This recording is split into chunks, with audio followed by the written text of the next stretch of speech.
ዝንጅብል በአውሮፓ የመድኃኒት ተክሎች ጥናት ማህበር የዓመቱ የመድኃኒት ተክል ተብሎም ተመርጧል። ይህ እውቅና የተሰጠው ዝንጅብል ለብዙ ሺህ ዓመታት በባህላዊ ሕክምና የነበረው ሚና በዘመናዊ ሳይንሳዊ ምርምሮች በማረጋገጡ ነው ተብሏል። በዘንድሮ ምርምር ትኩረት ከተሰጣቸው ነጥቦች መካከል በዝንጅብል ውስጥ የሚገኘው ጂንጀሮል የተባለ ንጥረ ነገር የጤና ጠቀሜታም ይገኝበታል። ይህ ንጥረ ነገር በሰውነት ውስጥ የሚከሰቱ ቁስለቶችንና እብጠቶችን የመቀነስ ከፍተኛ አቅም እንዳለው በላቦራቶሪ ሙከራ ተረጋግጧል። በተለይም የመገጣጠሚያ ህመም ላለባቸው ታካሚዎች ዝንጅብል እንደ ተፈጥሯዊ ማስታገሻነት ሊያገለግል እንደሚችል ሳይንቲስቶች አመላክተዋል። ከምግብ መፈጨት ስርዓት ጋር በተያያዘ ዝንጅብል ያለው ፋይዳ በቅርብ ጊዜ በወጡ ሪፖርቶች በድጋሚ የተረጋገጠ ሲሆን ተክሉ የጨጓራ መረበሽን ከመቀነስ ባለፈ ምግብ በአንጀት ውስጥ ያለ እንቅፋት እንዲዘዋወር በማገዝ ለሆድ መነፋትና ለቃር ፍቱን መፍትሄ መሆኑም ተገልጿል። ይህም ዝንጅብልን ከምግብ ማጣፈጫነት ባለፈ ለዕለታዊ ጤና መጠበቂያነት ተመራጭ አድርጎታል። ከቅርብ ጊዜ ወደ የተደረጉ ጥናቶች ደግሞ ዝንጅብል በደም ውስጥ ያለውን የስኳር መጠን በማስተካከል በኩል ያለውን ሚና ጉልተው አሳይተዋል። በደም ውስጥ ያለውን የኢንሱሊን ምላሽ በማሻሻል አይነት 2 ስኳር በሽታን ለመከላከልና ለመቆጣጠር ትልቅ እገዛ እንደሚያደርግም ተደርሶበታል። ዝንጅብል ስር የሰደዱ በሽታዎችን በተፈጥሮ መንገድ ለማከም ለሚደረገው ጥረት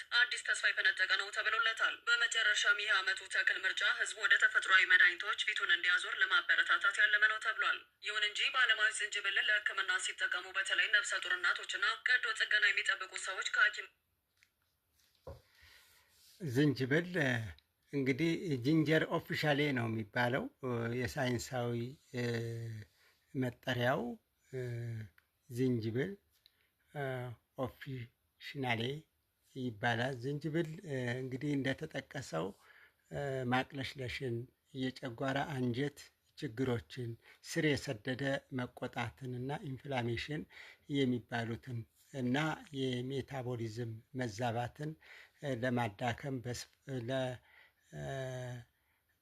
መዛባቶችን ለማከም በስፋት ጥቅም ላይ የሚውል ኃይለኛ መድኃኒት ባህሪ ያለው ተክል ነው።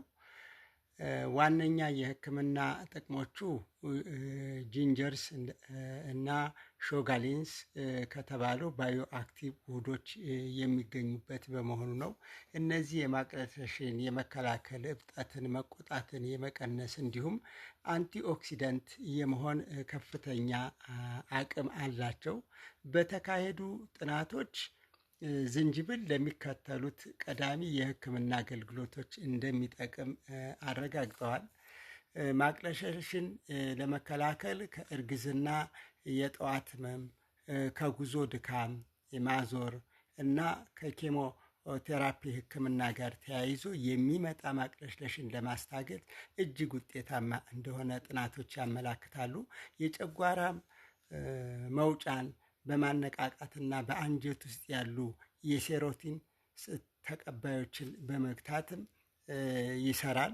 እብጠትና ህመምን በመቀነስ በኩል ደግሞ በሰውነት ውስጥ ያሉ የአለርጂና የህመም ማስተላለፊያ መንገዶችን በማፈን ከቁርጥማትና ከወባ ህመም ጋር የተያያዙ ህመሞችንና ቁርጥማቶችን በእጅጉ ይቀንሳል። የሜታቦሊዝምና የስኳር ቁጥጥር ላይ የኢንሱሊን ስሜትን የሚያሻሽል ሲሆን አይነት 2 የስኳር በሽታን ባለባቸው ሰዎች ላይ በባዶ ሆድ የሚለካን የደም ስኳር መጠንና የኤችቢኤዋይኤንሲ መጠን በእጅጉ ይቀንሳል። የጨጓራና የአንጀት ስርዓትን መደገፍም ይችላል። ይህም እንግዲህ የሆድ ዕቃ ፈሳሾችን ያነቃቃል፣ የጨጓራን የምግብ መፈጨት እንቅስቃሴን ያፋጥናል፣ እንዲሁም ስር የሰደደ የምግብ አለመፈጨት ወይንም የሆድ መነፋትን ያስከትላል ማለት ነው።